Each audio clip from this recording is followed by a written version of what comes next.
सध्या वाढत्या तापमानामुळे केळी पिकांना मोठा फटका बसत असून यातच भाव घसरत असल्याने शेतकरी दुहेरी संकटात सापडला आहे।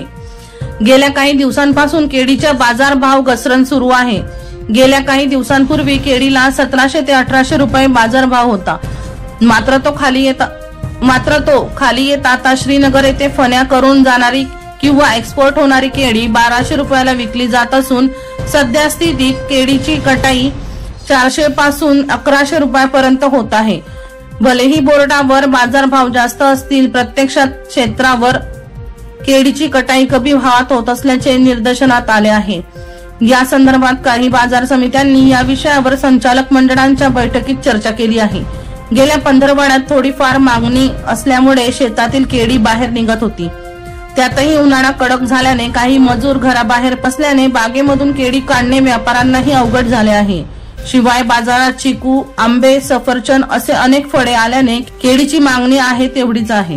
दीपक राठोड यांचा रिपोर्ट DR न्यूज जळगाव।